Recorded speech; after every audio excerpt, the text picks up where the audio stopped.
You know what's funny? Society loves to slap labels on people who choose silence over small talk. They call them unsocial, weird, broken, like there's something fundamentally wrong with someone who doesn't light up at the thought of weekend parties or group hangouts. But here's what nobody wants to talk about. Most loners didn't choose this life because they hate people. They chose it because people taught them that being alone was safer. And that right there is the part that makes everyone uncomfortable.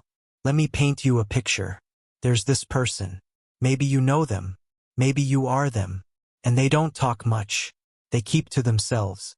When everyone's laughing and bonding over drinks or gossip, they're the ones sitting quietly in the corner. Not because they're judging anyone, but because they've learned something most people never had to learn. They've learned that people can be dangerous. Not the obvious kind of dangerous. Not the movie villain type. No, the subtle kind. The kind that smiles in your face while tearing you down behind your back. The kind that says they love you right before criticizing everything about you. The kind that makes you feel like you're constantly walking on eggshells, waiting for the next explosion. You see, loners aren't always born. Sometimes they're made. And the process, it's brutal. Here's where it gets interesting. Society has this obsession with extroversion, with being social, with having a massive friend circle and posting pictures with captions like blessed with the best or squad goals.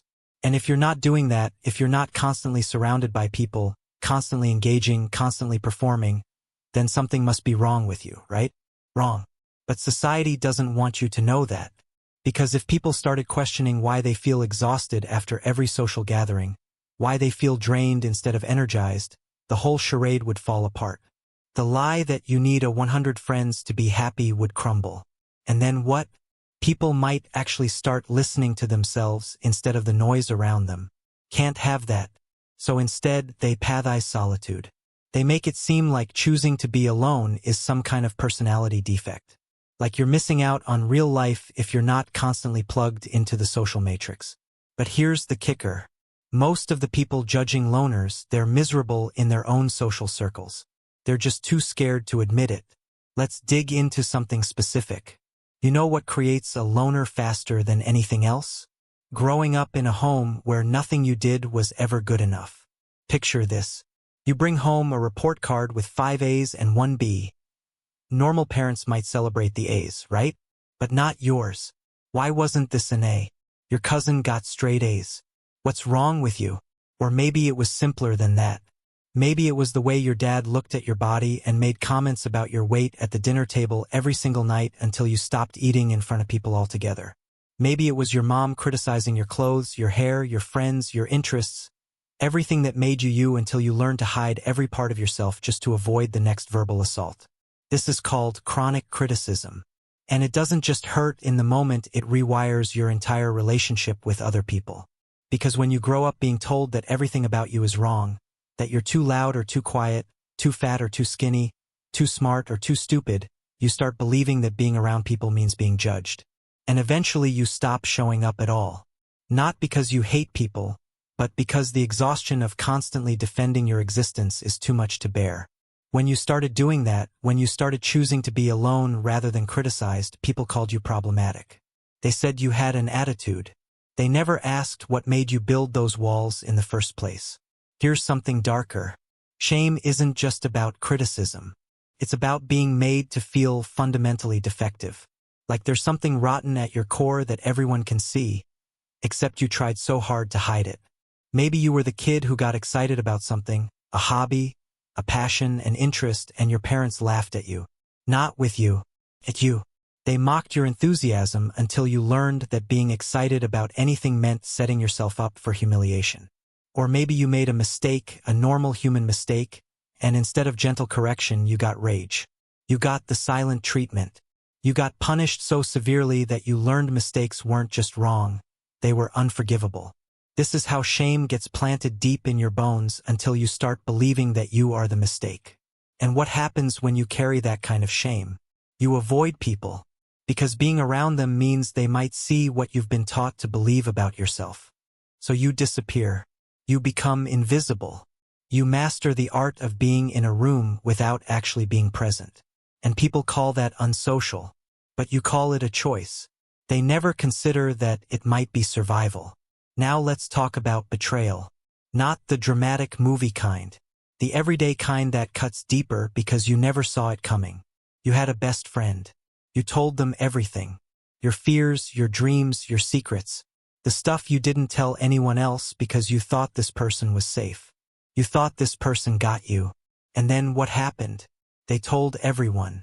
They used your vulnerabilities as entertainment. They took the most intimate parts of you and turned them into gossip, into jokes, into ammunition. Or maybe it was a partner. You loved them. You trusted them completely. And they cheated. And when you found out, they blamed you for it, said you weren't enough. Said you drove them to it. Or maybe, and this one destroys people, it was a parent, the person who was supposed to protect you, teach you that the world is safe, show you what unconditional love looks like, and instead they broke every promise they made. They were there when it was convenient and gone when you needed the most. They taught you that love comes with conditions and disappears when you stop meeting them. This is betrayal trauma. And it doesn't just hurt, it changes how you see every relationship that comes after. Because once you learn that the people closest to you can hurt you the worst, you stop letting people get close. You keep everyone at arm's length. Not because you don't want connection, but because you're terrified of what happens when you let your guard down. You become cautious, distant, hypervigilant, always watching for red flags, always waiting for the other shoe to drop. And people wonder why you prefer being alone. It's simple. Being alone might seem lonely, but at least you can't be betrayed by yourself. Here's where it gets really ugly. You know what society loves to downplay? Bullying. They act like it's just kids being kids or something you should get over once you leave school. But here's the truth. Bullying doesn't just stay in the past. It lives in your body, in your nervous system, in the way you react to people even decades later. Maybe you were the kid who looked different, dressed different, talked different. And instead of that being celebrated, it made you a target. Every day became a nightmare of waiting to see who would mock you, trip you, humiliate you in front of everyone. Maybe you were the smart kid. And instead of that being seen as an asset, it made you the nerd that everyone loved to tear down. They made fun of how you talked, how you dressed, how you cared about school, until you learned that being intelligent meant being isolated. Or maybe you were just the odd one out. You didn't fit into the neat little boxes everyone else seemed to slot into. Naturally, you didn't like the same things. You didn't laugh at the same jokes. You didn't perform the same social rituals. And for that crime, the crime of being different, you were excluded, mocked, and made to feel like you didn't deserve to exist in the same space as everyone else. This is what bullying does. It teaches you that being yourself is dangerous, that authenticity leads to pain, that the safest thing you can do is disappear. And so you did. You stopped trying to fit in because every attempt ended in humiliation. You stopped raising your hand in class because being right meant being ridiculed. You stopped eating lunch with people because sitting alone was less painful than sitting with people who made you feel invisible. Anyway, when you started choosing isolation over humiliation, adults told you to toughen up. They said you were too sensitive. They never once considered that maybe the problem wasn't your sensitivity. Maybe the problem was that you were being tortured daily and nobody did a damn thing to stop it. And now years later, when someone asks why you don't like social situations, you can't even explain it. Because how do you tell them that every group setting triggers the memory of negativity? That every new person feels like a potential threat? That your body remembers what your mind tries to forget? You don't. You just say you prefer being alone and they think you're weird. Now, let's talk about something that really messes people up. Living in a high-conflict home, you know, the kind where you never knew what mood your parents would be in when you walked through the door. Where the air was always thick with tension. Where loud fights erupted out of nowhere, and you learned to make yourself small, quiet, invisible, just trying not to become collateral damage. Maybe your parents screamed at each other every night. Doors slamming, dishes breaking, voices so loud you couldn't think. And you're just a kid lying in bed, covering your ears, praying it would stop. Or maybe the volatility was directed at you. Your parent would be loving one moment and raging the next. You'd do the exact same thing 2 days in a row. Once it would be fine, once it would get you screamed at or worse. You couldn't predict it. You couldn't control it. You just learned to brace for impact. This is what therapists call walking on eggshells. But that phrase is too gentle. It was more like navigating a minefield while blindfolded. One wrong step and everything exploded. And what does that do to a kid? It teaches them that people are unpredictable and dangerous. That safety doesn't exist in relationships. That the only place you can truly relax is when you're completely alone. Because when you're alone, you don't have to monitor anyone's mood. You don't have to scan for warning signs. You don't have to prepare for sudden outbursts. Your nervous system finally gets to rest.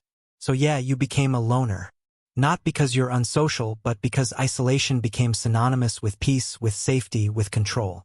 And when people judge you for that, when they say you need to put yourself out there or stop isolating, they have no idea what they're asking. They're asking you to voluntarily walk back into a situation that feels exactly like the war zone you grew up in.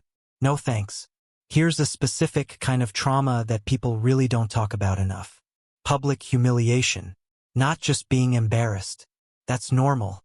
We're talking about being deliberately humiliated by someone who had power over you. Someone who was supposed to protect you, guide you, or at the very least not destroy you in front of others. Maybe it was a teacher.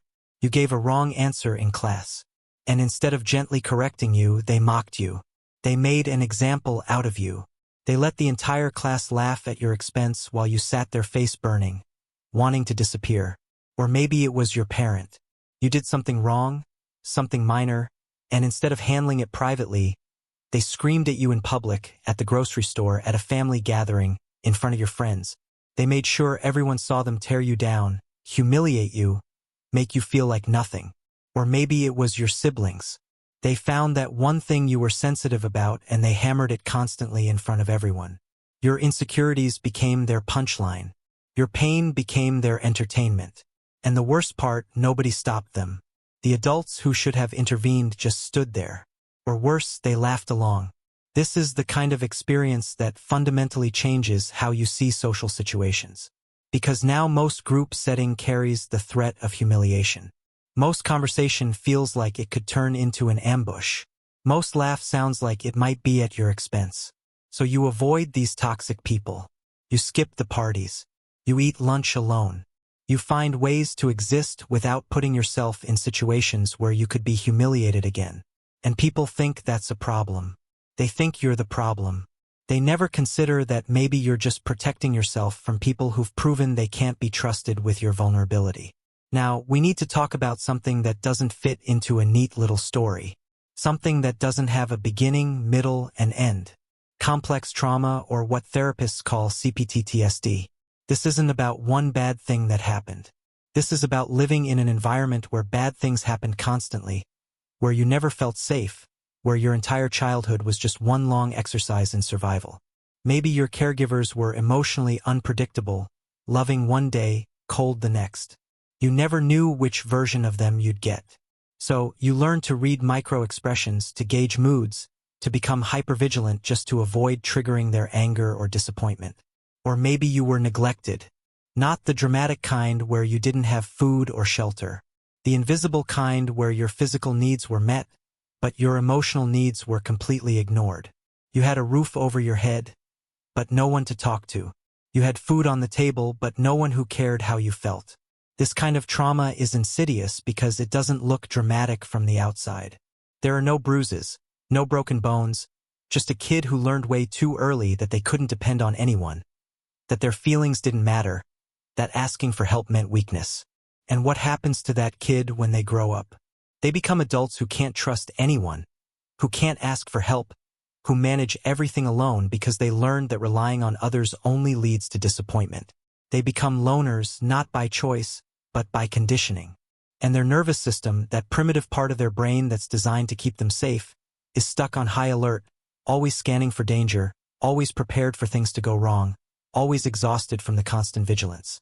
Because when you grow up never feeling safe, you don't just get over it when you move out, your body remembers. Your nervous system remembers. And it keeps protecting you the only way it knows how, by keeping everyone at a distance. Here's what people don't understand about all these experiences. The criticism, the shame, the betrayal, the bullying, the chaos, the humiliation, the long-term trauma. They don't go away. You don't just heal and suddenly become comfortable in social situations. You don't just move on and forget what it felt like to be humiliated, betrayed, or constantly judged. These experiences live in your body, in your nervous system, in the way you automatically tense up when someone raises their voice, in the way you scan people's faces for signs of disapproval, in the way you keep conversations surface level because going deeper feels like handing someone ammunition. And people who've never experienced this, they look at you and think you're just shy or unfriendly. They have no idea that your brain is running 1,000 calculations every time when you're around people. Is this person safe? What do they want from me? How long before they hurt me? What will it cost me to let them in? They don't know that what looks like preference for solitude is actually a highly sophisticated survival mechanism that you develop to protect yourself from further harm. They just think you're weird. But here's what they're missing. You're not weird. You're a warrior. You survived things that would have broken other people. You navigated impossible situations with impossible people. And you came out the other side. Maybe not unscathed. Nobody comes out of trauma unscathed. But you came out alive. You learned to protect yourself when nobody else would. You learned to find peace in solitude when the world felt like chaos. You learned to trust yourself when everyone else proved they couldn't be trusted. That's not a personality flaw. That's strength that most people can't even develop. Most people have the luxury of assuming people are good until proven otherwise. You had to learn the opposite, that people are potentially dangerous until they prove they're safe. And you know what? That kept you alive. Most people can relax in social situations. You had to stay vigilant. And that vigilance, that constant scanning, that hyper-awareness, it's exhausting, but it's also what protected you. Most people don't understand why you prefer being alone. But you know that being alone isn't lonely when the alternative is being surrounded by people who don't see you, don't understand you, or worse, who actively hurt you. The truth about healing. So, let's talk about what healing actually looks like for people like us. It doesn't look like suddenly becoming extroverted. It doesn't look like forcing yourself into social situations that trigger your trauma. It doesn't look like pretending to be comfortable when your body is screaming danger. Healing looks like honoring what you've been through. It looks like understanding that your preference for solitude isn't a problem. It's a solution you created to keep yourself safe. It looks like being selective about who gets access to you. Not because you're being difficult, but because you've learned that not everyone deserves your energy, your time, your vulnerability. It looks like building a relationship with yourself that's stronger than any external relationship could ever be because you learned the hard way that the one person you can always count on is you. And yes, sometimes healing looks like being alone because healing requires space. It requires silence. It requires the ability to hear your own thoughts without someone else's voice, someone else's criticism, someone else's judgment, someone else's expectations drowning them out. When you started doing this, when you started prioritizing your healing over other people's comfort, they probably worried about you. But you were healing. And those are two completely different things. Here's the fundamental problem with how society views loners. They equate alone with lonely. They assume that anyone who chooses solitude must be suffering. They can't comprehend that for some of us, solitude isn't deprivation. It's liberation. Because they've never had to learn what you learned. They've never had to calculate the risk of every human interaction. They've never had their trust weaponized against them. They've never been humiliated so thoroughly that group settings feel like potential war zones. So when they see you choosing to be alone, they think you need help. They think you need to get out more and make friends and stop being so isolated. What they don't understand is that you're not isolating from connection. You're protecting yourself from harm. And there's a massive difference. You'd love real connection. The kind where you don't have to perform or pretend. The kind where you can be vulnerable without it being used against you. The kind where people see you, really see you, and don't try to change you or fix you or criticize you into being someone else. But that kind of connection is rare.